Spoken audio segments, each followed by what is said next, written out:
Episode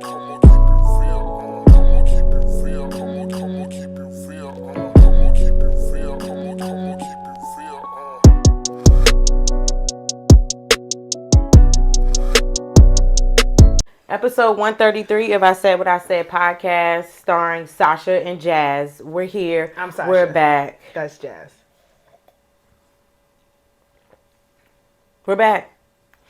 Let's get into it. Another week, y'all.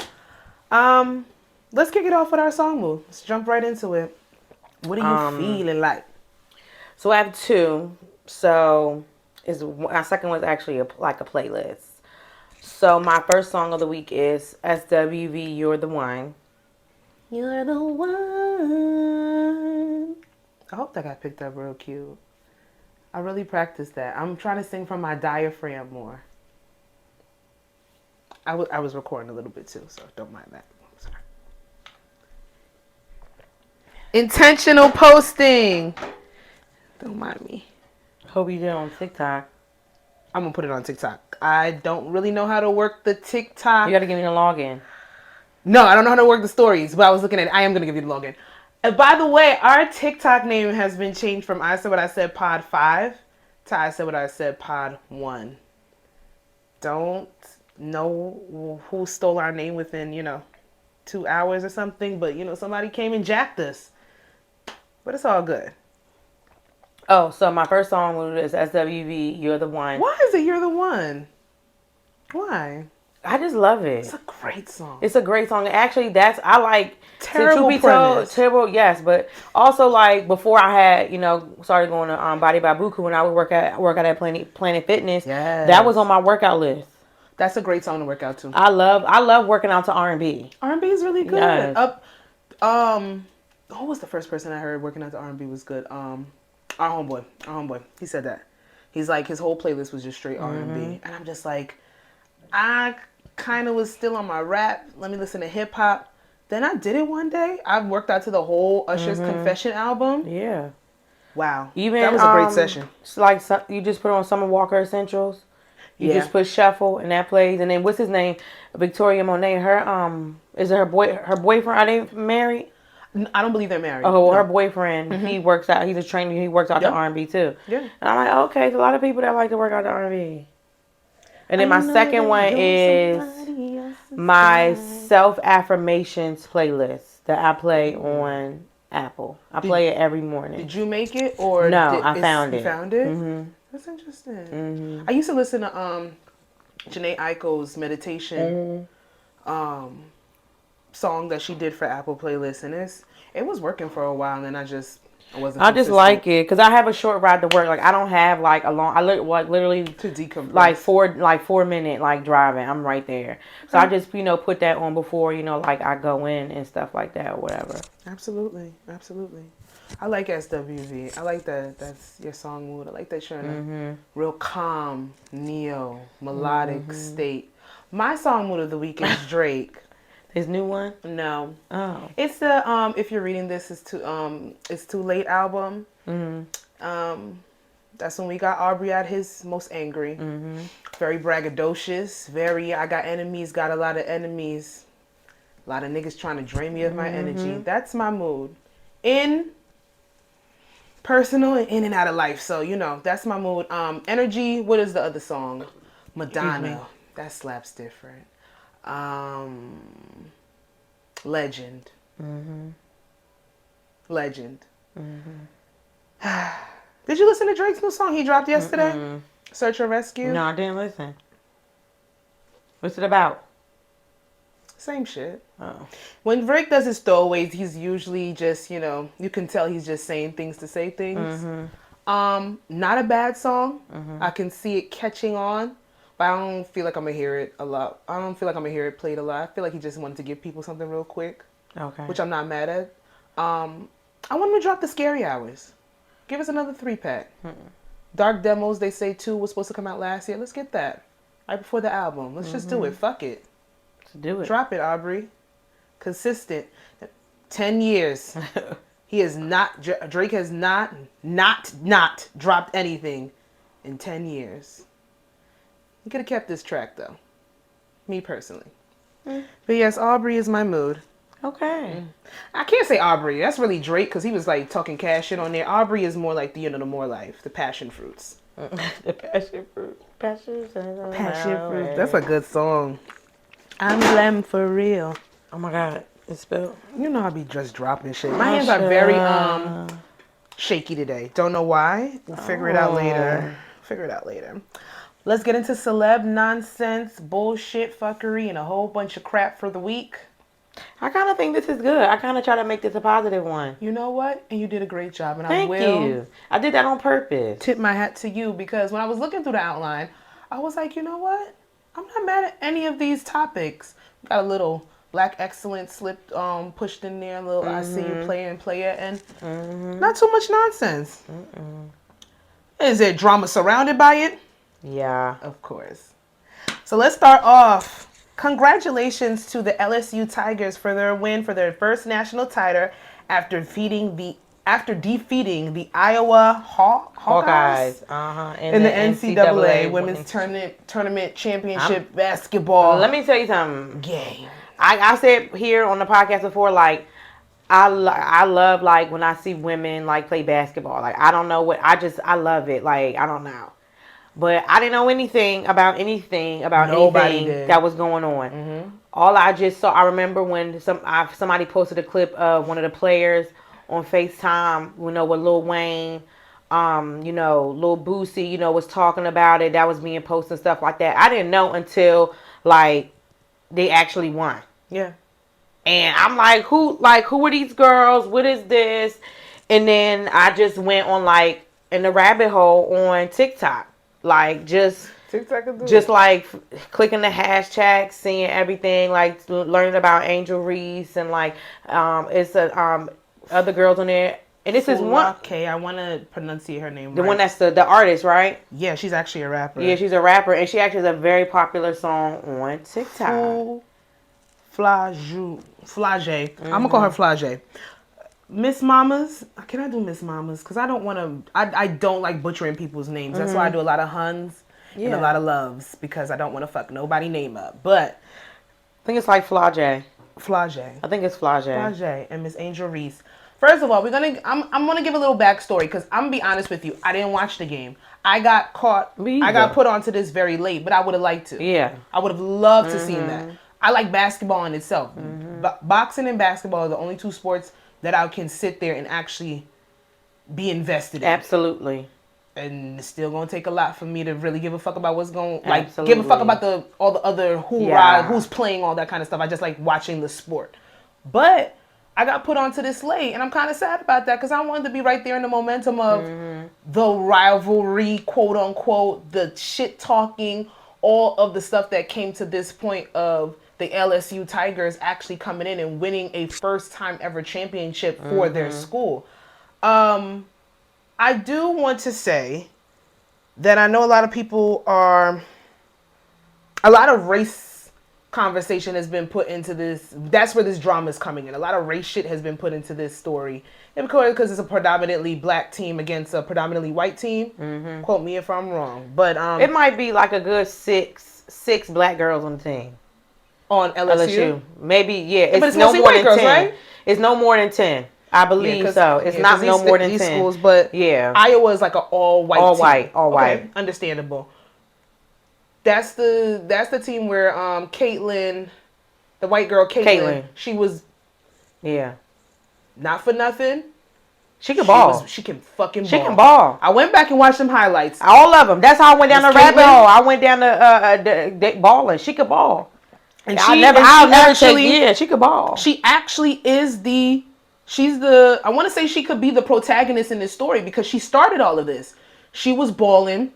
She led her team to the finals. They were on a winning streak the whole time for Iowa. It's like, give Caitlyn the ball. Give Caitlyn the ball. They were possibly projected not to win against, what's the damn school? Oh, what's the school they lost that Iowa beat to have to play LSU? And it was a black girl on that team, and she did phenomenal. And I'm forgetting her name. I don't know. I know what you're talking about, though. They played another team. Because that's when she went like that. That's when she started doing. Yeah. They call it the John Cena.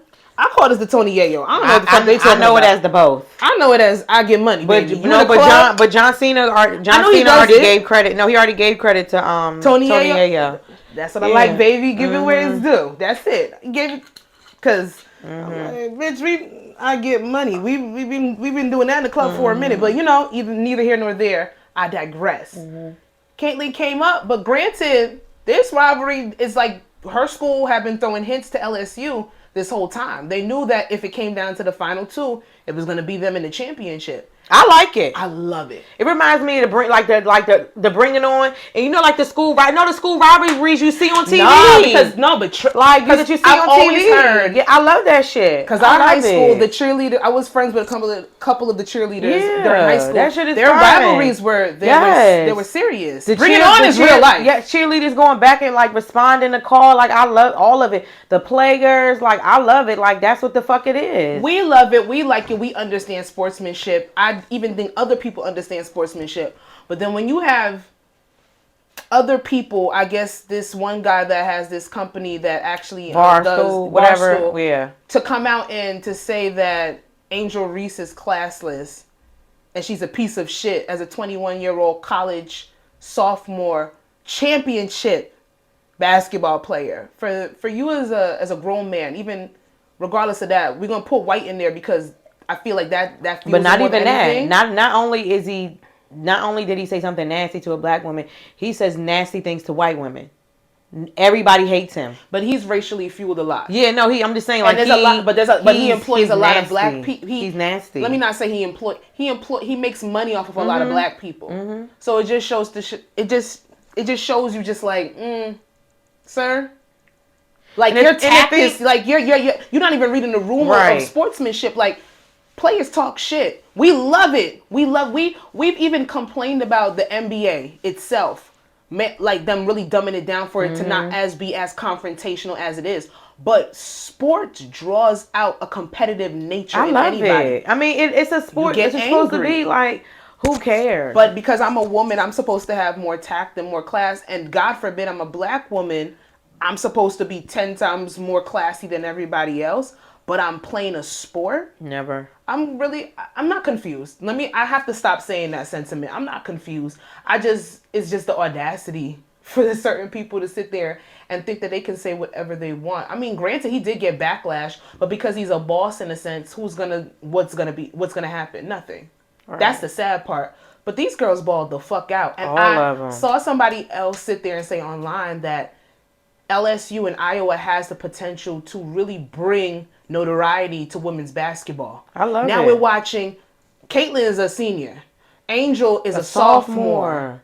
I don't think any of the black girls are seniors. And that's what I'm saying. Yeah. This is the potential. If they really can cultivate this, we can follow these girls' careers. We can get more eyes and more notoriety on women's basketball, a sport that could potentially be 10 times more. What's the fucking word I'm looking for? Profitable. Yeah, profitable. If people really invested in the storylines, this rivalry has the potential to really do some shit. We could follow these girls all the way to the WNBA and see what the fuck really is up on a professional level, and that would be that to me. That's what I'm looking forward to. I didn't get to take part in the momentum this season, but for sure I'm gonna be looking out for next year to see what the fuck is going on. So I'm here for it. There's also some controversy surrounding by, do I even want to bring up Jill Biden at this point? I ain't want to because everybody knows what it is. Everybody knows if Aya would have won, LSU wouldn't. I don't believe LSU would have been thought of to be invited. No one ever invites the losing team to go visit with anybody. You do not get participation trophies and prizes. On a college level, a high school level, shit, even a fucking Pee Wee league, they don't do that. But hold up, pause about that. So you do know it was I forgot, it was some little league or whatever. It was a big like debate amongst parents because I they feel were like I they saw were that. going to start giving out awards to the losing team, and it was half and half. Like some parents was like, yeah, yes, I and did some see parents this. was like, you know, while I appreciate it, I want my child to understand what losing is and taking from losing to improving to be better next and stuff like that. So it was like half Wholeheartedly and half. agree. Like I don't believe like if I'm second place is second place, third place is third place, first place, or you lost. Like it is what it is. What we need to stop doing is making, if it's on the basis of first, second, and third place, we need to put momentum. The amount of energy that needs to be in each place just needs to be that just due. It doesn't have to be a basis where you're rewarding the loser, because losing, you're in life, you're going to lose. In all facets and all steps When of you life, lose, you don't win. you're going to lose. That is just what it is. Now you can come back and you can win in an after fact, or maybe you find something else that you can actually win at. But losing builds character. So I did see that, and I did not agree with the fact it's not, oh, we're not. I think it was like football, a little pee-wee football. Yeah, and I get it. Like, I guess that team cultivating a safe space for you to be like, okay, we didn't win this time. Making the conversation so those kids can feel good about award. They don't feel so award, downright. Team award banquet awards fine, but if you lose, it's a championship, and y'all lose, we don't need. I'm not. It's. I don't even think like. It's just there's character in losing. There are life lessons. There are lessons to be learned in losing. If you don't want to sit there and you don't want to Let's teach those lessons, then that's just you being lazy. Let's review where we went wrong and let's see how we can make it better. Like, let them know, and that's why I love All American. Succeed. That's why I love All American. Oh, so wait, it's over, right? I guess. So what happened after the bus? I don't want to talk about it. Please tell me. No. I put a thing on the video. I do not. You have to update us because we put it on the podcast. So update us. I don't think anybody needs to have the. Let's tell us. They're still grieving Billy, and so it's annoying. Spencer finally broke down. He finally realized he was being an asshole, and now Spencer's a black guy, right? Yes, my third child's father. Damn. Okay. All right. Let's give a good. I said what I said. Podcast, a round of applause for Angela White, aka Black China. I am ecstatic for her. I am happy for her. Black China is rebranding herself, where now she goes by her government name, which is Angela White. She was trying to push that for a minute. Yeah, she has been. I'm calling her Angela. Yeah, call her Angela. She is, doing things where she's getting her cosmetic surgeries reversed. Starting, with her fillers, and you could tell already, like, her face is settling. It's like, wow. It's crazy to me that she just enhanced things that she already had naturally. Mm-hmm. She had the cheekbones, she had the structure, she had the lips, and then you just you added more and more and more to emphasize it, and it's just like, she looks 10 times better with all that silicone and foreign product out of her face. She did her breast, right? I'm not sure. I feel like it was her. I feel like she did her breast. I really feel like it was her breast. I know. It's coming up. No, I think she took us along her appointment to get. I believe it's her breast, but I know she's just doing a whole revamp of, of her life. Her physical and her inside, her mental. I like the rebrand. And it's not because I'm not pro surgery. Like I said, I say it on here more than once. If you want to get plastic surgery to enhance anything on you, go ahead and do it. I just don't like botched looking bodies. I don't understand women or men that will go under a knife to look worse than how they looked before. And then I don't really understand spending thousands of dollars to not maintain that investment. I ain't got money to blow like that. I don't know. I can't go get $10,000 surgeries every 3 years. But to each his own. Can it be looked at as gimmicky if I want to play contrarian? Because she's not the only one. She's not. There's a lot of celebrities. There's Alexis Sky. Is she a makeup artist or the one from Houston? Remember, she make up her hair. I think she's Asian, I think. Asian. I'm not makeup artist is not ringing a bell for me, and I'm I'm not sure okay. about I'm gonna have to go. I'm at the when we done. I'm gonna have to show you, but it's another girl. She's based out of Houston. Kim Kardashian took her ass shots out. I mean, Kim her. She Kardashian. Well, reversed you know herself. her. The girl. They're on. Those girlies are on Ozempic. We talked about that earlier at the gym. I brought it up to my mother. She's like, "Yeah, girl, they've been doing that." Yeah, but it's more. I Yeah. was very. I'm new to it. Why y'all taking people diabetes medication to get skinny? So when your mima and your auntie go into diabetic shop because you want to be a size 3, y'all don't see nothing wrong with that. But then it's the girls that already got their body done. It's like you got your, like this is how you know. You're still avoiding working out. Working out, but and then a lot of people aren't satisfied. It's like you get fucking you get plastic surgery and then you still aren't satisfied. Because it's called body dysmorphia. Like this is. It's called body dysmorphia. Yeah. And it is real. I know. It's just like it's very sad. But it's like, what do you gain? Like, it's like, what do you gain? This is it really only for social media? No, I don't. I'm gonna be honest with you. I think social media is celebrity wise. No, I think social media may be about 30 or 40% of it. I really think it's a lot of people just hate being in, like they hate being in their existence. Like social media might fuel what they see and what might be in front of their face. But I really think it's just like, I do not like the way I look. I cannot stand to sit in my identity of my shape or my face and certain things. And I want to switch it. Like I said, if for your mental health, if there's something that really bothering you, if you cannot fix it on a natural standpoint, then go ahead and do that. Yeah. Get your plastic surgery by any means. Not by any means necessary. By any financial means necessary. Like if you have the means to do it. Like I'm never going to advocate for anybody going out of the country to get a cheaper price. No. To be one of 100 surgeries out of the day. And then you end up number 98 on the table and you dead.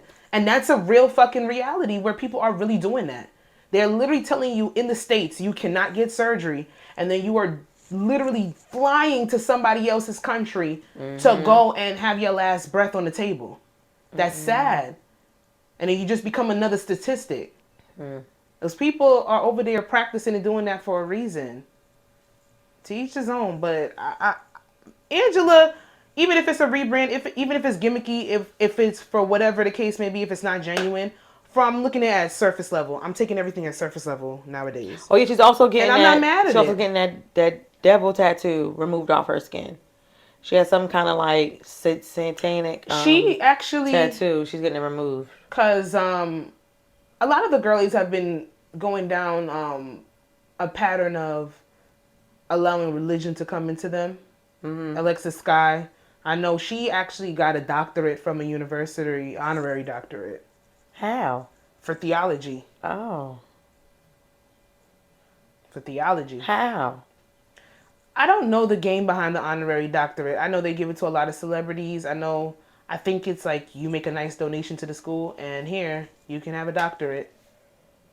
It ain't a PhD, but neither here nor there. But the fact that it was for theology is what made me be like, okay, this is kind of interesting. Especially for what we know Angela to be, what she represents. She had an OnlyFans about like two months ago. Did she cut it off? I'm not sure. Oh, okay. I'm not sure. Maybe the content will be different. Okay. Maybe, she'll be reading Bible scriptures in lingerie.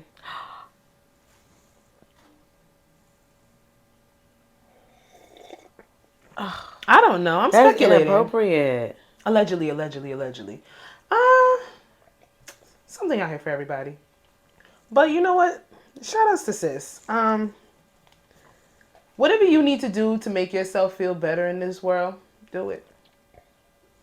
Just do it. Because who gonna stop her?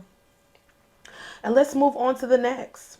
What are we talking about here? Lamar Odom is opening up an addiction treatment center. I believe he has 3 locations. You know what? Shout outs to that man and kudos to him.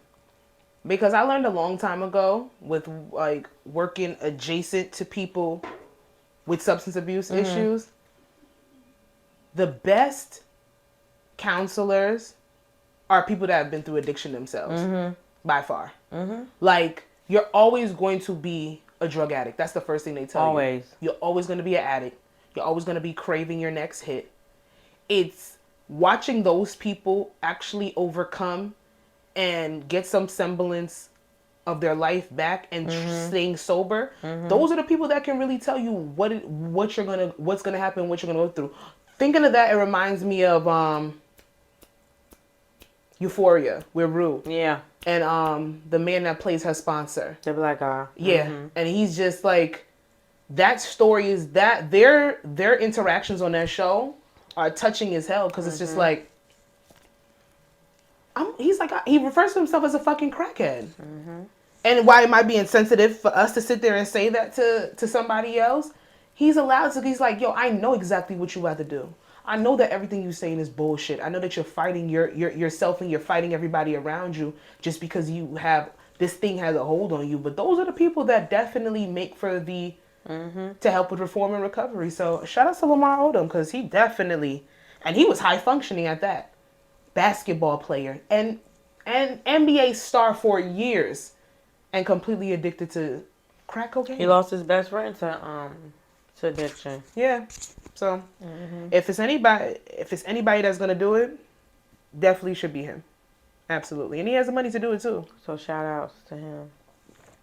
Alrighty. Do I have an ICU player? You do. Or ICU player. I think it's player. Let me click on it. So we are going to sit here and we're going to say, we are sticking with sports all this week, and this is not a sports podcast, y'all. But shout out to Damar Hamlin. He visits Capitol Hill to speak with lawmakers about having more life-saving AEDs in schools. And why I sat here and I put this on the list is because, one, even though he might have not been on this path to sit here and advocate for this, if he didn't have that crazy ass accident that happened to him on the field, where his football, he got hit at the right time, and his heart actually gave out, and he had cardiac arrest, and he actually died on the field, and he had to resuscitate him. Did he die on the field? Yeah. I don't know. Somebody said that, and they said it was a rumor, and they said it was true. But I think he did. Allegedly. We're going to say... I did hear something about resuscitation. Allegedly. But I love when I see people go through certain traumatic experiences, and they take it and make it an initiative for them to put their touch on something that they might not have thought about before. So there's different paths for them. So AED machines, defibrillators, that they started putting in schools, I want to say 2000 and maybe 2003. Those are things that definitely needed to happen, because there were a lot of accidents. I remember there was a child that had some type of heart condition that we didn't know about when we were in elementary school. We were playing kickball, caught the ball, smacked them down in the chest, and he passed out. And I never forgot that story. That's why I'm okay. My son want to play. If I have a son, if he want to play piano, if he want to dance, if he want to play. It was kickball. We played kickball every single fucking day. And to watch that, but it was a heart condition that he had that got triggered by us playing scary. that. We didn't have AEDs in the school at that time. So it's just... And just even the fact that I see it in the buildings that I work in now, but there's mad states out here that don't have it. So when I recently I had to get CPR and first aid certified for my job. The guy, that does the training for our job or whatever, he was like, because we were talking about, where do we go? You know what I'm saying? Like, because where do we go? He was like, usually stores are supposed to have it, and they're supposed to have it. Like he said, they're supposed to. So I don't know. Like that's to me that's like scary. Yeah. Like if it's not nothing around, it's 2023. Like McDonald's, like any store that's there, like they should have it. Even the mom and pop stores, they supposed to. Yeah, but then you got to look at your state, and it might not. I'm thinking the restaurants do. I'm thinking good restaurants do. I can in my head I can think about certain stores that I've probably seen an AED machine in, but it's not a lot. Oh, it's visible. They're supposed to be at least like going towards a break room or going towards a bathroom. I'm thinking of retail. Maybe I'm thinking like big retail stores like in the mall. That's what I'm thinking. I know they're in the mall, like directly, like you can see them in certain like hallways and things like that. But just the fact of the matter that it took him for this to happen to him on the field, for him to go to Capitol Hill to advocate for this, like this should have been something that should have been just thought of like Put an AED everywhere. Put it. I love it. That's School it. should have one. You know. And I'm not sure if I think he's supposed to be coming back to be playing. He's cleared to play football. I don't know if he's going to be coming back. Don't know what team is going to pick him up. He got dropped from his team? Not necessarily. I don't know. Don't get me the line on him because this is not a sports podcast. I don't think he's going to be with the same team. Why not? I think they think he's a liability factor. I heard that teams are supposed to be shopping around for him. Like, maybe his contract was already up. Honestly, I feel like anybody in any sport is a fucking liability. Honestly, sports are a liability. That's what I'm saying. So it was like anybody could be a liability. But I think because what's his name got a boot on his damn foot now? Like LeBron, he had like a boot on his goddamn foot. But that's different though. No, I'm just saying like everybody. Anything can happen. Injury is prevalent anywhere. But when it comes down to it, I don't know if it just happened to be the year that he was supposed to just be a free agent and he could be traded or switched from another team. I don't know because I don't do the sports and I definitely don't do the football. Got it. Just don't do it. But I thought that was dope and I like the initiative. Stand for something. Stand for something, sir. If you don't stand for anything, you fall. Is that how it goes? Stand for nothing or fall. We don't know. We supposed to know? Please, get out of here. Let's get to the breakdown, y'all. Break it. And we are doing a check-in. Where are you and how are you doing? I don't know. What? You put this on here. I know. You better figure it out. I want to get a sound bath. I want to get somebody that's like spiritual that can like read my aura and tell me what's wrong. You want a shaman? I don't know. What is that? I don't want nobody to tell me. I don't want them to tell me my future. I think that's a shaman, right? No. What do they do? Please, anybody. Because the housewives been having shamans lately, and I haven't been understanding it. So tell me. Shaman, holistic, spiritual advisors. I'm not about to say doctor. That lead you on spiritual journeys. I want to say with psychedelics, with or without psychedelics. I've seen without. You in a certain place, in certain plane mentally. I don't care. I don't believe in fortune telling and mediums and things like that. I don't believe in. You don't believe in me. I want to do. I want to do a medium. You don't believe in it. I just don't. You think it's poppycock, or you think it's scary? I believe that there are people that have. You don't want to feel that feeling. I don't want you to tell. I don't know. Okay. Because listen. Fine. I used to sit there and be like, I'm not going to a fortune teller. I don't want my palm. I don't want that. I don't want that at all. I don't want to know none of that. I want to go to medium. I really want to. So I really want to see what's going on. What's up with my dad? That's it. I really would want to. I'll send you a video of this girl that they took her through different periods of her life. Different periods of her life, but it was like before she was born type thing. I don't want that. I just want like. You might. I want you to watch the video. Okay. I want you to watch it. No, it's on YouTube. I'm gonna send it to you. It's just. I really want to though, because I really want to see what's up with my dad. I want to see what's shaking and baking, what the fuck he got going on, what he's doing. That's what I want to know. But I really feel like I want like maybe like a shaman because I really feel like I'm too in tune with people's feelings, where it's scary. Where I'm like really, really in tune. What you mean? Like with their feelings, like I'm emotional about everything. You're an empath. But it's bad. I don't like it. I don't approve. It's bad. Like it's actually bad. It's disturbing.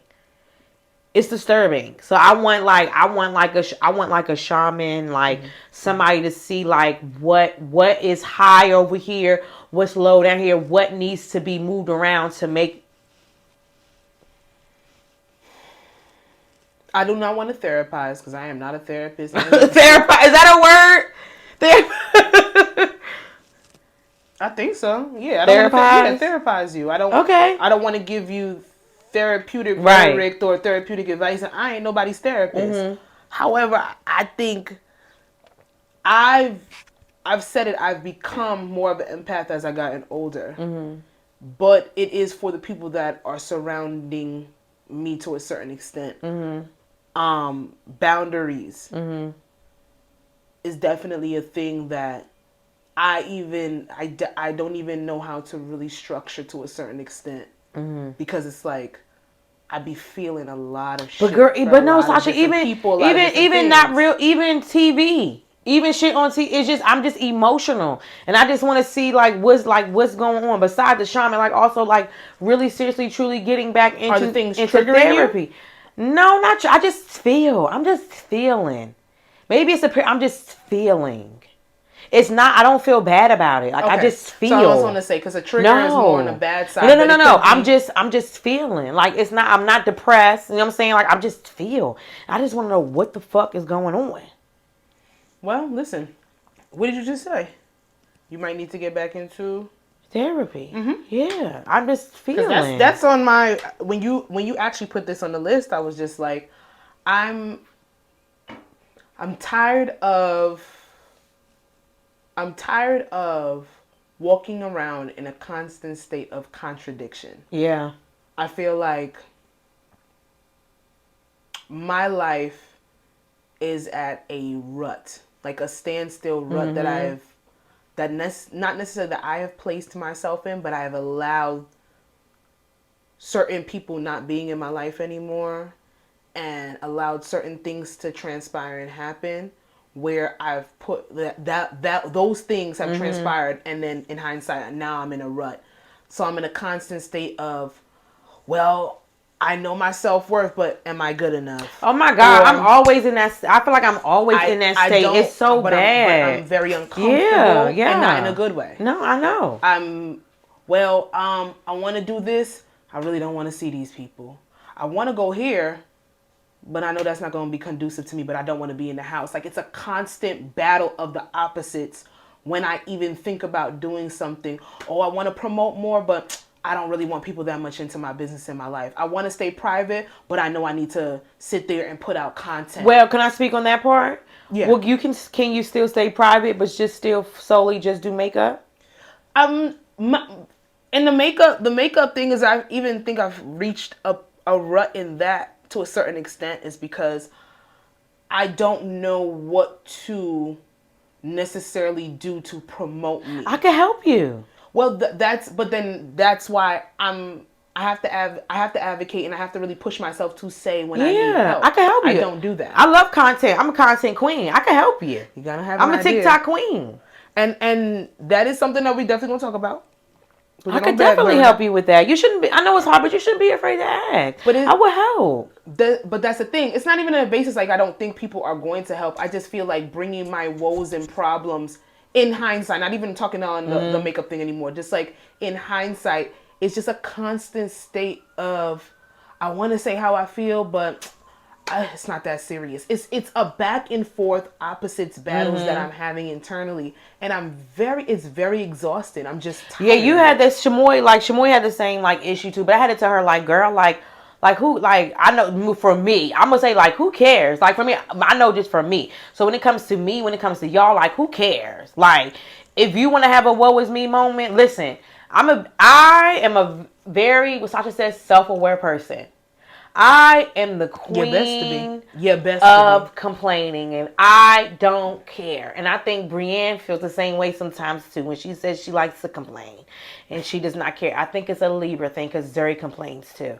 I it maybe I should be more self-aware when it comes to it, but I just feel like if I don't like something at that moment, or if I got something to say, I'm gonna say it. If something's bothering me, I'm gonna say it. So maybe that's why I'm just more comfortable of saying, if y'all want to complain, if y'all are having a woe is me moment, it's call not me. Necessarily complaining to me. It's just on a basis of coming out of the state of the rut. How do I uplift? Where do I go from that? Because even I'm the type of person, I'm gonna be very honest with you, why I don't bring my shit out a lot and why I stay in my head. It's okay, so after you say it, what if there's not a solution afterwards for me? I'm very solution based. If there's not a solution afterwards for me, what are we gonna do? I personally don't like to just say shit just to say it unless there's gonna be a solution afterwards. It might not be conducive. I might need to find other avenues to sit there and outlet my feelings without having to think. Okay, so fix the shit. So give me not to be give me an example of something that you would want the solution to. I'm trying to think of something like right now. Like I'm stuck in, okay, I was talking to my sister about this. I'm stuck in wanting to do different things, be around different people, go to different places, but not knowing where to even start, how to venture out, and even if I need to be doing that right now in my life. It's just like, when you step outside, you gotta spend money. It's off bat. You gotta spend a certain amount of money. Now, do I go to the places with people that I know, that I'm always around, and in hindsight keep doing the same shit over and over because it's comfortable, because to a certain extent you know what to expect? Or do you put yourself in different predicaments with different people, different atmospheres, and what if it doesn't work out? What if you go and you have a bad experience? What if you wasted your fucking time and your fucking money and it wasn't worth it? I say you have to look at that as dating, because we're never going to know, and unless you try. And granted, okay, yes, this event or this outing was not what I expected. Let me try again. Let me try this type of event, because we're never going to know. And change is the most uncomfortable-ish word. Well, whatever. It's the most. It's very uncomfortable. It's uncomfortable to do, and that's why a lot of people stay complacent. Yes. But from my personality, with being an Aquarius, I cannot stay complacent. I cannot sit down. Then you might have to give. Sometimes I think I need to stay still, but I don't know how to do that. Or then you might have to give somebody that you trust permission to push you. As if, like an accountability partner. I would say, because you guys have more of the similar things. I would say for Shani, you would dedicate, that to Shani, for Shani to push you to do those things. Which she definitely does. Which she definitely does. Like we've had. But I think that would be great. Like for both of y'all. That will also, I feel like that will build, y'all sisterly bond like stronger, by her, holding you accountable. Not even accountable, but pushing you. You know what I'm saying? Oh, Absolutely. Let's do this. And if you don't like it, let's try something. You never know. Trial and error. Yeah, just try it. Because we know how it's going to go when we hang out with everybody we hang out with. We know how it's going to go. Yeah. And I don't ever want to be let me say this. I don't ever want to be the bitch to be like, well, I'm too good for this now. Because I don't feel that way. Of course not. I don't feel that way, but sometimes you just don't want your time wasted. Not even time wasted. Sometimes certain things just feel repetitive and it feels unnecessary to do or go. Then maybe the different things, will be different. They have things you can go make your own candle, make your own fragrance. I do need to venture into what I'm saying? Like they that. have like. I do, and I've said it. It seems silly, but it's the silly things. No, it don't seem silly. They have like a tipsy tie dye where you bring BYOB and you tie dye. You know what I'm saying? Like different things. And I haven't done it yet. The sandbox. What is it? You put the things on. You put the goggles on and you in the 3D thing, the VR. Yeah. Different the sports things, you know what I'm saying? Like it's just different things. It's just willing to be like, okay, bam, this is what it is. Like let's just try. It's true. Just try. Yeah. And I'm all for it. Let's just try. If we don't like it, we could just be like, that was dumb. Like we ain't gotta do it again. I'm always for doing things at least once, but it's just a ball of, that's one of the things that I've been struggling with, but it's just a ball of contradiction. Like I feel like I've lost who I was sort of kind of getting to be when I hit like 27, 28 and was on my stride. And then I did a 180, switched, and I put my priority in some other things. And I'm trying to get back to who I was. We got to start digging deep. That's why we got to start doing different things. We got to start really start digging deep and challenging and do, you know what I'm saying? And doing different things that we never thought of. And I feel like that will, put us not even maybe back on or on a new path of who we're supposed to be. Exactly. Because I don't feel like I'm the same person. Yeah, we got to dig deep. I don't know where to find and honestly, back that path. Sometimes you not being the same person might be a good thing. Oh, no, this is one thing I can say. I openly accept change. I will be uncomfortable if I know that this is going to be for the betterment for who I'm trying to be as a person. Yeah, and that should. I have no problem with that. That's in your 30s. Even the 30s, it gets not. I'm not gonna say like it gets worse, but I feel like right now, like the 30s, it's just like you're really still like it's your picking, you're apple picking. Like you're just still like you're picking. Mm-hmm. And I'm realizing like, you're still always going to, have to, like find your place and figure out who you are. Absolutely. So I just know for a fact that I'm still figuring out who I am and I'm not perfect. And I know that I'm not like the Jasmine I want to be. But do you think we're always going to be the person that we want to be? I stopped putting pressure on myself to deadlines that been dead. I'm not an organizer. Nope. I'm not an organizer, so deadlines been dead. I've stopped putting pressure on myself to necessarily. You gotta have this by this. You gotta do this by this. You gotta be this person by this age. But there is a semblance of, come on, you gotta do something more. Yeah. There's something there where it's like you personally know. You have the capability to do more. You got to do something more.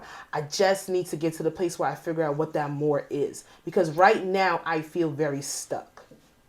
I feel very pulled each which way because I don't have my confidence level where it should be or what I've known it to be. It's not there. Yeah. And I think that's what's throwing me off. I'm struggling about my puff event that I want to do. And I know I could do it. I'm just like, I'm struggling. What puff? The puff event. So I was going to say. But I do know my mom did say that she thinks that it'll be best that I wait till after the school year's over because I'm not going to be next year. You'll have way more time. And then because it's close, you know what I'm saying? Like I'm close in, with people, and my mom does say, so that would be like June. But I'm just like, I got to remember that, okay, if 13 people support you, that's 13 people. It's 13, it's dope. So I'm just like, I'm so nervous about that. One person tell one person, then it's going to be 26. Yeah. They tell somebody, then it's going to be 48. Like, we got to think about it on that level of wanting to do it. And even if it's just them 13 people always rocking out, those are your main supporters. I'm still going to do what I said. I was going to do the brainstorming pop up puff and paint, like with people I'm close with, just to brainstorm like ideas and how a team I want about how like stuff should run. And stuff like that. So I'm and delegate people that you know are going to do stuff for you. Ask them mentally, do you have the space? Physically, do you, like, in your life, do you have a space? I have a space. I'm talking about the people that you're going to delegate. Oh, yeah. Delegate, people will say yes and then they don't show up. Yeah. And you don't want that resentment. I don't have a problem if you tell me you don't got it right. If you don't have the time right now. Just let me know. I think it's an open room for communication. I think we have enough of a what is it I call it? We have enough of a tribe that we can really have those conversations and be like, yo, I can't do this right now, and that's good and fine, but I can do this. Yeah. And I can do that. So I think we can do that. But I think we really have to. I think, Sasha, I'm glad that what we have, like, it aligns. I feel like that we can help each other with it. I just feel like we have to just like be comfortable with the change, dig deep, and actually like. We use TikTok, start looking at different, like different things to do on it. And let's just try. Google. Yeah, let's just try. You know what I'm saying? Different things. Let's just try. Like if something we never done, like let's just try. I seen things, a pasta making class, sushi making class. Like you're making your own drink. I saw this infused ice cream place. I don't know if you could be able to have it because what you got going on. But yeah, so I don't do that. I feel like where we are. I don't do edibles. I don't do edibles. It's not. It's liquor. Oh. Alcohol infused. Yeah, alcohol infused. Oh, that's different. Yeah. I think you're talking about like edibles. No. Alcohol infused. Yeah, but I feel like we could do that, and I feel like where we are, somewhat, like aligns, and I think that's great. Always being around like-minded people. You do want to challenge yourself with people with different personalities, different opinions. All different types of walks of life, but your circle, you got to be like-minded. Even if you're going to go and you want to succeed through that, and I want to succeed in that, at least we both want to succeed. And that's where the like-mindedness comes into. But my biggest thing right now is just finding a therapist, and I have taken the steps to try to do that. Yes. But I'm not gonna lie, it's a standstill. So So at this point, I'm just gonna ask people, who's your therapist? No, they play it all the time, and I don't even like know why like I never like write it down, but it's always when I'm watching my like YouTube or whatever, all the ads, it was a black girl on there. It was something about being able to find like a black therapy for black girls. No, it wasn't that. It was something else. All those therapists are booked up. No, it's something. I did find my first therapist from them. So shout out to therapy for black girls. Yeah, but I have to get a different avenue. Yeah, I know. It comes up all the time. It comes up all the time and stuff like that. So. Black women are actually taking care of their mental health and wanting to take care of their mental health. So I know girls that literally just got into the aspects of becoming a counselor, and they are completely. I would love to give a black therapist on here. If you watching this, girls, and you we are got black some girls. therapists. We got some girls around us that we can ask. We just gotta. We do. Oh. 2 come to mind. We got Siri. Alicia. Oh yes, we do. Got people we can ask. Okay, yeah, I'm asked. I know I'm about to ask. I'm asked. She right there. I'm asked. Right, yeah, right around the corner. We're gonna see. I'm asked. I forgot. Yes. Well, let's move on to the next. That was a nice little. It was decompress. It might be the wine, but I feel a little more light. Feel a little more light. So let's talk about how has social media helped you, and how has it caused to your stress for the time we've been on. When did we get on social media? I got on. My first was on Facebook account, MySpace and Black Planet. I think Planet, MySpace. Chat rooms don't count as social media, right? No, because you're not posting. 2000 MySpace. 2005, 2004, 2005. Me and You was my song. Me and You. And that's when Cassie popped. That was my song on there. My MySpace got me in trouble. I was sitting there and got into a big ass brawl in high school and changed my name to I Jump Bitches. Just a whole bunch of ghetto shit. They pulled up my motherfucking MySpace, brought it up to the dean's office, and was like, "Oh, so you beat bitches up? That's what you're promoting on your social media account?" The other girl's parents was like, "They're advocating for beating up my daughter. Your whack ass daughter can't fight." I don't advocate for that now. I do. I remember Twitter. Beatbitchesup.com. I hope that wasn't your MySpace name. Hell no. I hope to God. No, definitely wasn't. I was never a fighter in high school. The girls just didn't like I wasn't a fighter either. I wasn't a fighter in high school. I just had one big fight. Was I messy? Yes. Still messy. Was I a fighter? She's still no. She's still messy. Neither here nor there. The only ways that I've seen that social. Okay. Let me really break this. Social media has helped me. I would say, I'm not even gonna lie. Like, even though it's a big controversy, like TikTok has really brought me a lot of joy. I don't think it's a controversy. A lot of people would literally. No, I'm saying because now, like whatever happened, the TikTok guy was. I prefer to be on TikTok than every other social media platform out there. It just gives me like, a lot of people have the same brain, you know what I'm saying, as a lot of things, I don't know, it just brings me so much joy. It brings me joy seeing black people achieve things that, that we could have never achieved. On TikTok. Yes. We're bringing it. We're on TikTok. The content of it's pure. Like it's luxury, true crime, cooking. You brought aware to things that you didn't know about. Giving your opinion on certain shows, like really branding content about like things that you like to wear and things that get not gatekeeping and giving the girls a list of this, that, and the third, so everybody can save money on different things. What I bought here and this, that, and the third.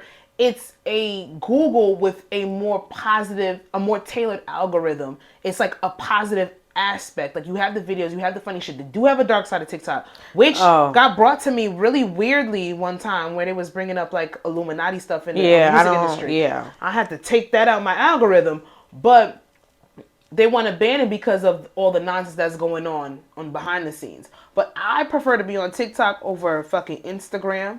That is superficial. So Instagram has always been on the aspect of being superficial, but it's disgusting now. I'm over it because Twitter, I will. If you don't really if you don't go down and really personalize your Twitter, it can be very disgusting. It can be very. And I feel like because I'm active on Twitter, but I'm not as active. I'm always on my housewives Twitter page. I'm always on there. That shit is nasty. And I had to reel back from that. So I'm not even really. Only time I'm more so. Me and Sasha more so be sending stuff to each other in the DMs.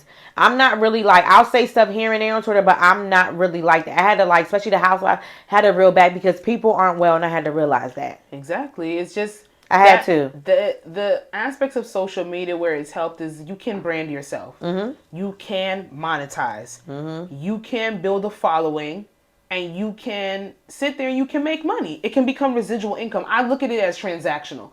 That is the only way that social media has truly benefited me. Because if I'm being honest, even when I got into Twitter in the earlier days, I was mean. Me too. I was disrespectful. I was ignorant. I was mean. Ignorant. I was ignorant. I was hands nasty. down. I was ignorant. Period. I would say shit to people because I knew that once they came and they clicked on my profile picture and they seen this, and a third, I'm gonna hurt you before you hurt me. So that's why another state of contradiction is sitting here and being one of the OGs in that troll life. I was ignorant as hell. That's one thing. I was ignorant as hell, and I do regret some shit. I regret it. I was ignorant. I regret a lot of shit. Got a lot of regrets in life, but that I do. I was so ignorant. I really imbibed it to a certain extent. Being mean. My name on Twitter for a while was I offend for fun. Like I would offend people for fun. So then the other day, really? I offend for fun. That was my name. This childish, just absolutely lost. Absolutely lost. So then the other day, somebody, because of one of the clips on the other podcast that we were on. It was on Twitter too? No, somebody, they took the comments off of your page. So somebody went on to my post of my clip and they were talking shit. And they were talking shit about what I was saying. So I seen it and I'm like, the fuck is this? And I went back and forth with the person like once, twice. So I was just on time in that day. I'm like, all right, I got time. Yeah. Then I looked at their fucking, I was like, let me click on this motherfucker's profile. I am a professional troll. I troll for fun. You want to argue, I'm the one. That's in their bio. And then I said, girl, this is fucking embarrassing. You arguing with a motherfucker that was doing the same shit you were doing about 10 years ago. Deactivate, disengage, and fucking leave. Block.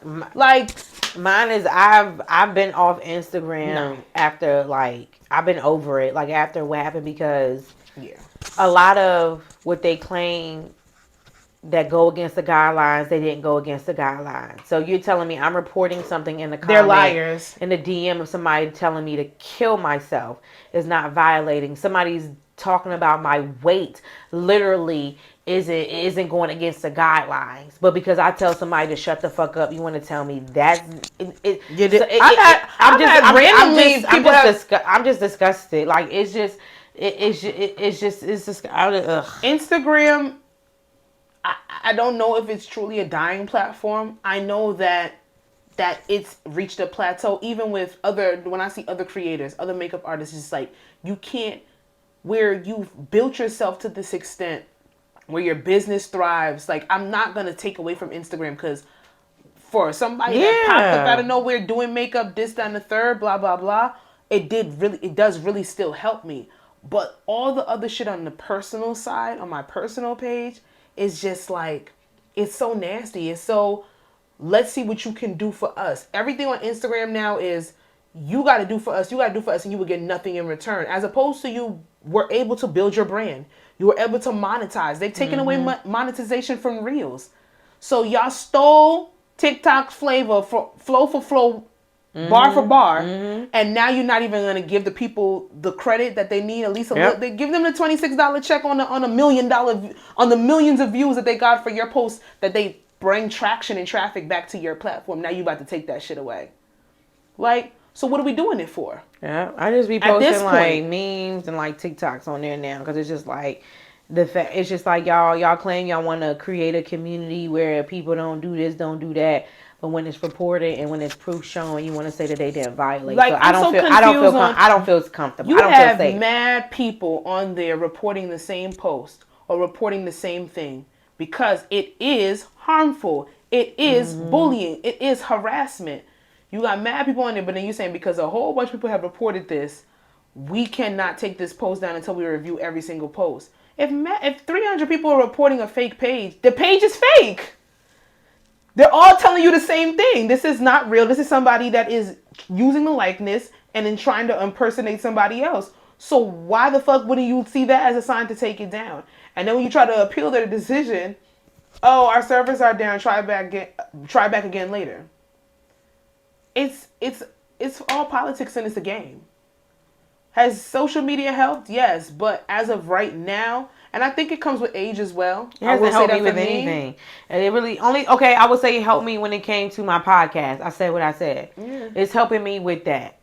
You know, and me and Sasha, we have, different things, coming with the podcast where, we're going to try to, also, we're going to set it up where, we want to create something where, we could, have support, all, what I'm saying, off of, you know what I'm saying? Of course, social media helps, you know what I'm saying? But we want to gain that support where it's like, okay, when all else fails, we know we'll get attraction elsewhere. I think for me, where the age I'm at, social media, I've always been somewhat of a private person. And I used to hear people sit there and say, well, you put this on social media, you put that on social media, so people kind of know this, that, and the third. Well, that's what I allowed you to see. Mm-hmm. And I want to get back. I've never looked at that as a detriment. And I want to get back to that aspect of keeping myself private to a certain extent. Mm-hmm. So I have to look at social media as transactional. Because if I get into the mindset of thinking that humanity is going to do better on its own, social media has given so much motherfuckers that's wild whack. I'm not going to use the P word because I don't like when people use the P word anymore. Who's P? Pussy. Okay. To like describe something as weak, because pussy ain't weak at all. Fuck no. I agree. Any shape? No, it's just not. It's not. I agree. It's just not. I agree. I never thought of it. I like that. Pussy bring niggas to their knees. I like that. So why are we using that to describe somebody as being weak? Use a weak motherfucker. There's a lot of weak people, very hurt, very, very, very, very hurt people in their existence, and they use social media as their shield to get off whatever aggression or get off whatever toxicity or whatever misogyny or racism that they can't really display in their miserable existence in life. And what I'm not going to do is have social media draw me in where I think that society is better than it is, because I don't have faith in society. Y'all niggas is fucking fucked up.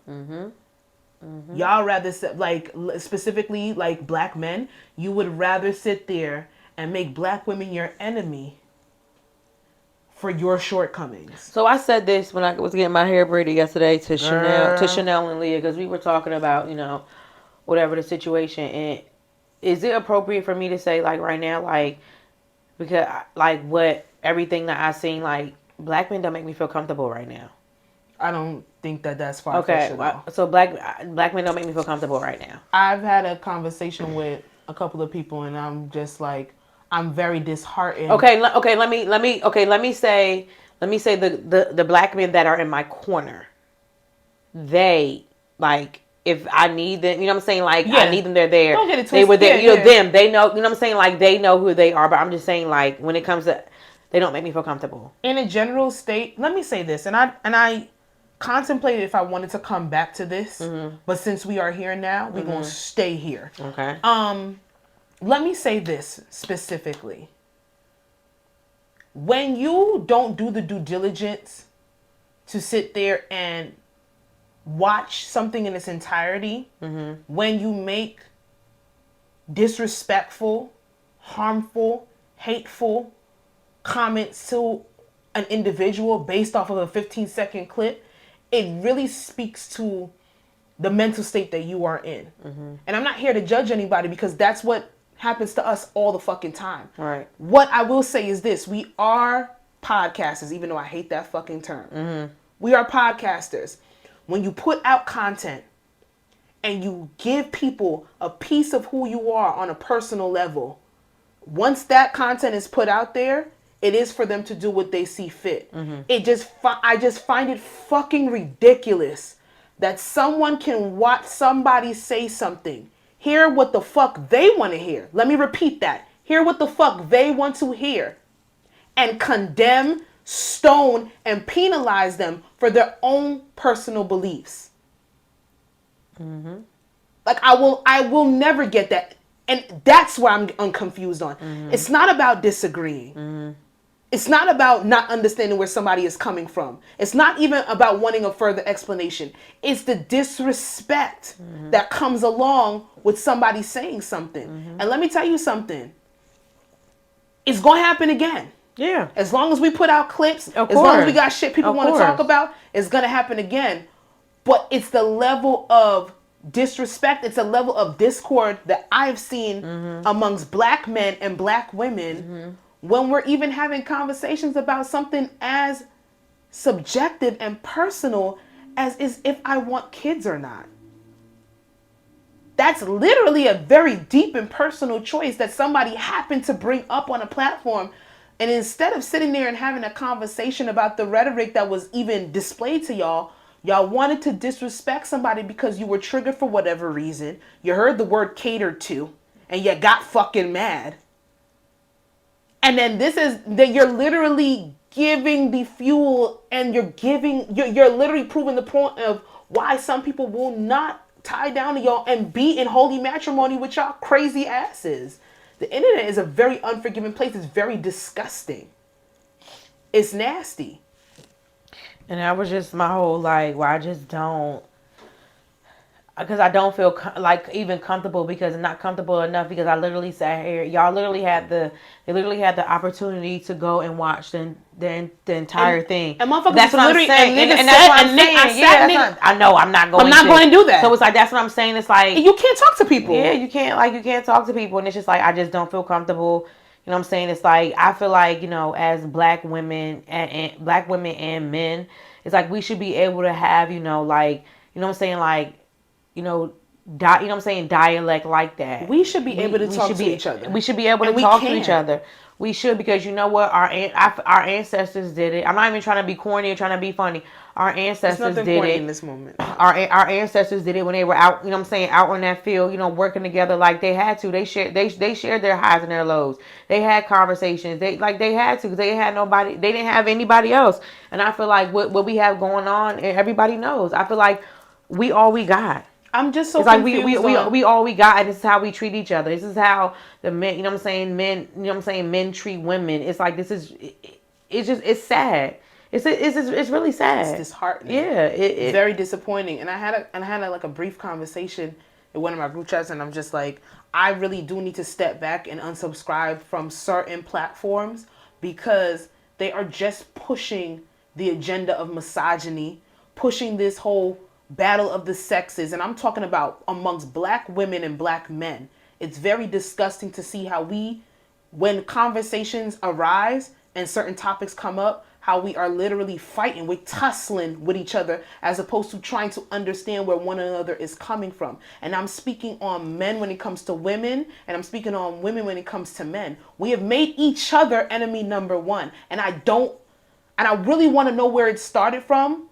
But that's not even going to help us to how the fuck do we get out of that? I just really feel I don't understand that shit. I just really feel I feel black men don't like black women. I really feel like it's a hate. It's a hate. I don't know why. But it's easy for people to hate. I just really it's just cringiness. Why? Why? I said it. I have a theory, and I don't know if it's right or not. I believe that black men have a agenda where they have allowed themselves to be manipulated by society, by social media, by outside entities, to thinking that black women are their enemy. They would rather stay ignorant and stay unevolved in themselves, while black women are being championed or maybe being more advertised to and pursued to better themselves on a mental level. So then when we do the work to heal, when we do the work to better our mental health, we don't tolerate certain shit. And if black men are not going to step up to that plate of meeting us where we are going, then they feel a resentment towards us for bettering ourselves. Yeah. And I've said it on here before. I understand somebody coming in and telling you, big boys don't cry, don't be vulnerable, stay emotionally irresponsible. I understand that black men have to fight that every single day on top of the conversation of being a provider, being a leader, being this, that, and the third. Their worth is in their pockets as opposed to what's in their heart and their mind. I get that. I get that's what was force fed to you. And I get a lot of women even around you have pushed that agenda towards you. But what I'm not gonna sit here and do in 2020 fucking 3 is to keep caping for niggas that do not want to do better for themselves.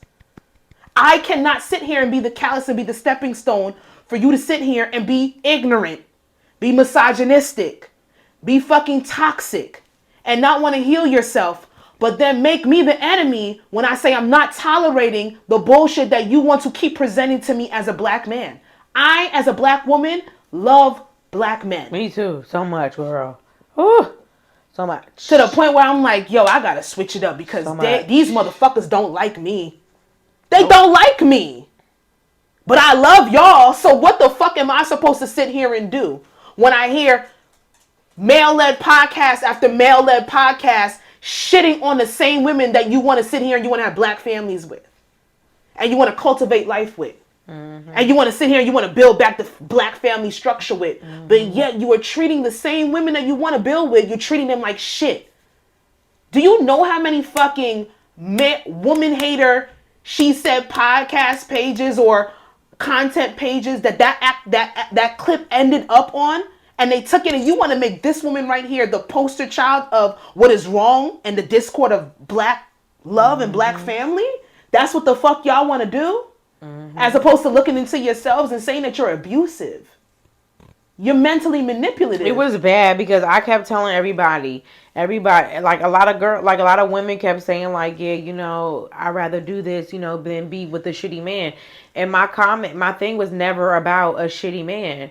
My thing was the way my dating is going for me, it's not going good. And I'm not waiting till I'm 50 to have a child because I don't have to.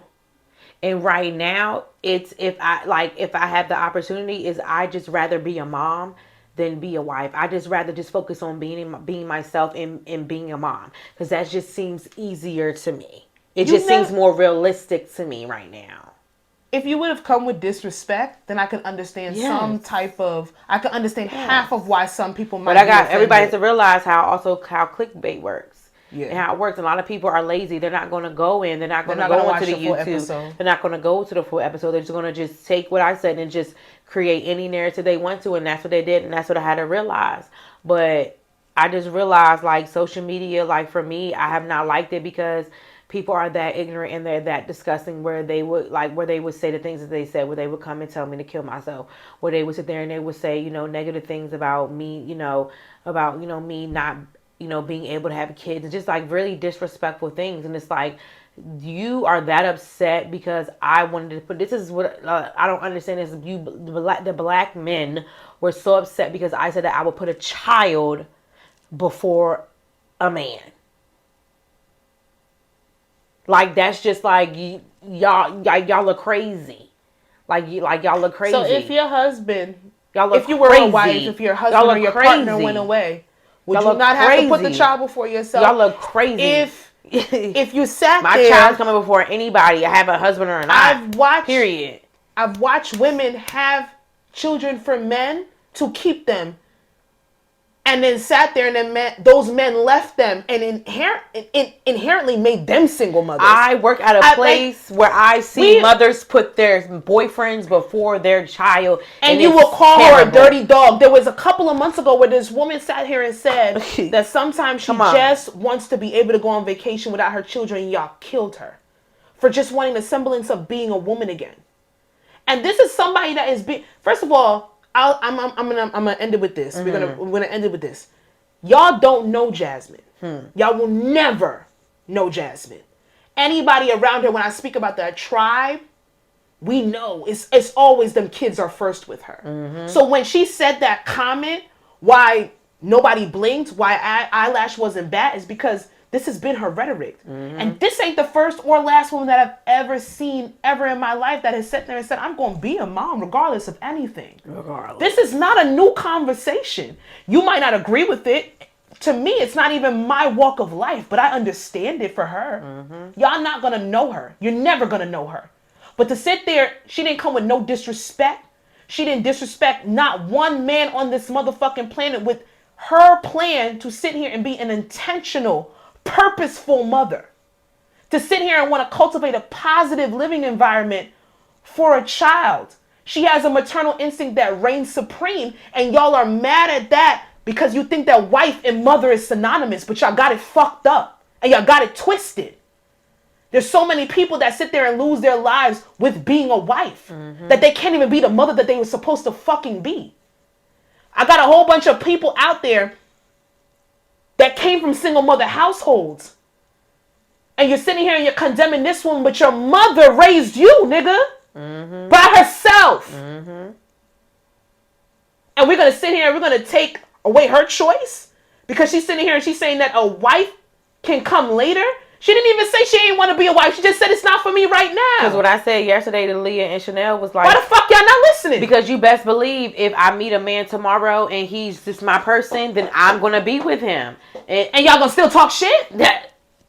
But the way it's going for me right now is like, I'm not going to wait. I don't need a man physically to have a child. I don't. But if he comes tomorrow, I meet him tomorrow, then that's my person. But if it happens, it happens. If it don't, it don't. But all by any means necessary, I'm going to have a child. I see people every day in the line of work with that should have never made children. And they're couples, my nigga. Too. Never. They're couples, and they should have never brought children into this world because of the circumstances that they put these kids in. Is detrimental, and we are breeding more sociopaths. We are breeding more unhealed and kids that just been through traumatic experiences for the entirety of their whole existence. But somebody that has a passion to be a mother, that's a problem? Because I want to do it on my own and I don't need no nigga to do it. That's an issue? Fuck are we talking about? Y'all never going to know this woman right here. Never. Y'all never going to understand where she comes from. You're never going to understand why kids draw to her like a fucking moth to a flame. You're never going to understand that. And that's good and fine. But instead of disrespecting somebody, you should have asked the motherfucking question of how somebody feels that way. But y'all fucking clowns. Point blank, period. And we ain't going to talk about it again. But I want to say one thing, but fuck it. Nope. Social media has shitted on me that way, but it didn't shit on me because of the I Said What I Said podcast part. We get a lot of traction, like we do numbers on that, so I do appreciate it that way. Shout out to everybody that rocks with us weekly. Social media does make me, I literally laugh out loud every day. I literally thoroughly enjoy like TikTok and then Twitter, like here and there with certain things. Like I literally enjoy it. But let's move on to our last shit part on the breakdown. In what aspects do you feel like you are the woman you want to be or the woman that you are becoming? And what aspects do you still feel like you are the girl you are trying to outgrow? I'm trying to outgrow the girl of self-doubt. I'm trying to outgrow the girl of the girl. It's okay. Like I said, if 13 people support you, if the 2 people support you, the self-doubt. That has been the number one thing of what has stopped Jasmine Ross from doing a lot of things. Is the self-doubt and what other people had to say.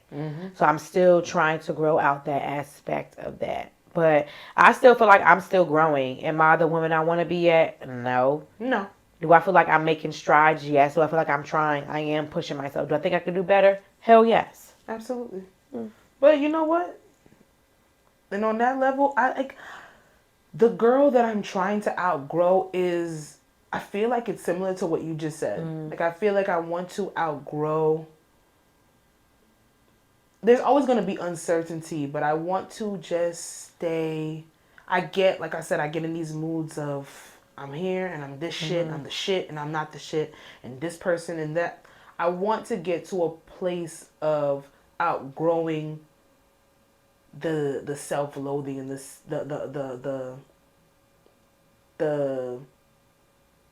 self. I don't even know how to really explain it.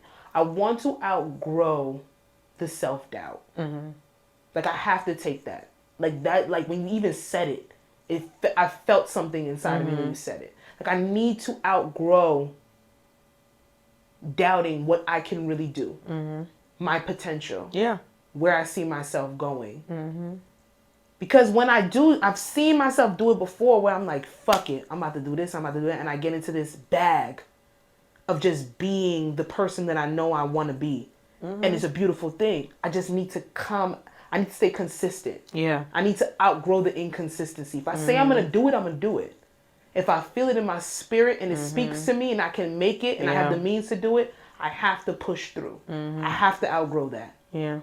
Where I see myself, I was on a plane of really becoming the woman I wanted to become, or even getting to the point of like my main goal, like in future years, is for self-actualization. I want to get to the point where I don't give a fuck about anyone's opinion. Yep. I don't give a fuck about what anybody Me said. too. Yeah. I have reached the goals that I wanted to reach, and not even just on the spot of being content, I am fucking happy with me. That part. I want to be able to look in the mirror and I don't get a shudder.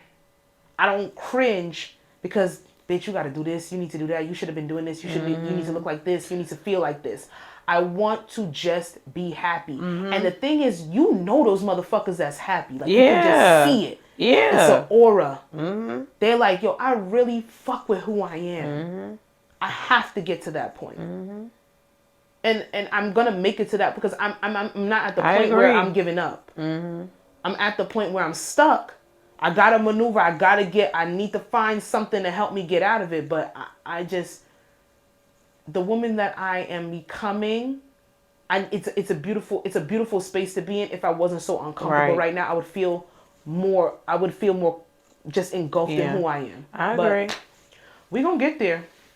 We gonna get there. We gonna get there. We gon' make it. We gon' make it. We gon' make it. We are gon'. All right, let's do Sasha's miscellaneous. Oh, sorry. Let's do liar, liar. Liar, liar. Sasha's miscellaneous. Liar, liar. Liar. You know what? I think I remember it verbatim. Okay. But if I gotta play TikTok, I will play TikTok because it's my shit. You a liar. You're a cheat. And I actually got this from, you ever seen the Shits and Gigs podcast with the light-skinned guy from London and the dark-skinned guy? They are so fucking funny. They're funny. And they just look good. They do. What is it again? Shits and Gigs? What is it? Shits and Gigs? Shits and Gigs? When did you realize you're... Okay. Play it. I'm going to say that for another time. Let me see. What's something they said that made you never talk to them again? It jiggles. Me knowing damn well I'm flat. I hate liars. So where I got this from, I got this and I want to talk about what is something that somebody has said to you that you know it was a damn right lie and why you never spoke to them again. Like you knew they were bold-faced lying. It's just like, I can't do this anymore. I'm not talking to you again after this because this is not the truth. It's an untruth and it's absolutely ridiculous. I don't know. Girl. I don't think I've ever I don't think I've ever encountered that. The funny thing is, I've had... I'm contemplating for my shit, isn't I? Do it, share it, so I can stitch it. Share it. So I can stitch it. The thing is, they actually kind of brought up something that was said. I was dealing with this guy, and I used to be into like sexting back in the day.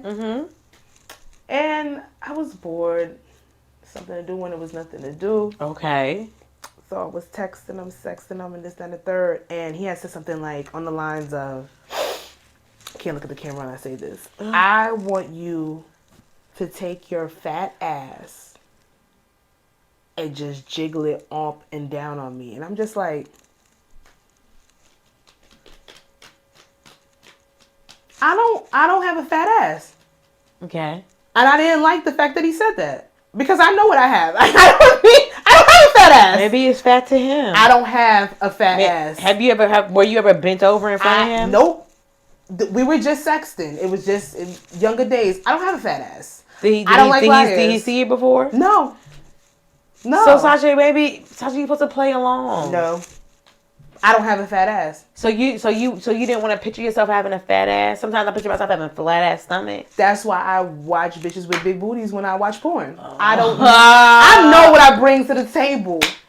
I don't got a fat ass. And he's just like, I want that fat ass to be jiggling up and down, this, that, and the third. And I'm just like, I don't have that. You've seen pictures of, you see my social media. I don't lie about me having no butt. I don't catfish, put the ass on the sink and make the hip pop out. I don't do that. So I just felt like he was a liar. It took away from the fantasy. No. Okay. So you never like fantasize yourself like, okay. With a fat ass? Yeah. No. Because I ain't got one. And I'm not buying one. I fantasize myself sometimes with my face on like, no, you don't. On like, yes I do. Yes, on like Young Miami body. Yes I do. I fantasize myself on my face on Young Miami's body. On JT's, I do. On bodies like that, I do. I fantasize myself. I really do. That's why I really work hard. That's like my self-motivation. Like, I really try. I don't mind that being your self-motivation, but I've never put my face, photoshopped it and put it on Carisha's body. No, I haven't. Mentally, I have. No, I have not done that either. I have. Fuck it. I didn't like that he lied. He know I don't have a fat ass. Why would you say that? But I think it was like, like those... And it wasn't one time. Like those stories. It wasn't one time. It was fan fiction. Yeah, that's not that. It's been more than one time. And we were going to meet up this and the third. So then maybe I got a little in my head. Maybe I got nervous. Do you think that you're going to see a fat ass when you see me? Because you're not. You're going to see some hips. I got legs and hips and body, yaddy, yaddy. I ain't got the ass that you speak of, sir. So I felt like he was a liar. I felt like he was delusional in a sense. And I felt like he was trying to put me up to like an expectation that I wasn't going to meet. And I didn't like it. So I did not speak to him afterwards. Never had like a liar thing. Niggas be lying though. They do. But that's for another episode and another time. Episode 133 of the I Said What I Said podcast. And it's featuring Jasmine and it's featuring Sasha. And you can follow us on TikTok. Our TikTok is I Said What I Said Pod 1. Not 5, but 1. You can follow us at Twitter at ISWIS Pod. I Said What I Said Pod. You can follow us on Instagram at I Said What I Said Podcast. Is there underscore in there something? Nope. No underscore. Straight through. You can give them the YouTube rundown because that's when YouTube is I Said What I Said Space Podcast. That's where the space is. It's on YouTube. Go run up them views. We have our last video, 132, featuring Miss Shahani, a.k.a. Oprah, a.k.a. Is she Carisha or JT? Carisha. No, she's JT. Brienne is Carisha. Shani's JT. I never get that right. Yeah, Shani's JT. Shout out to them. Well, you guys, bye. Bye.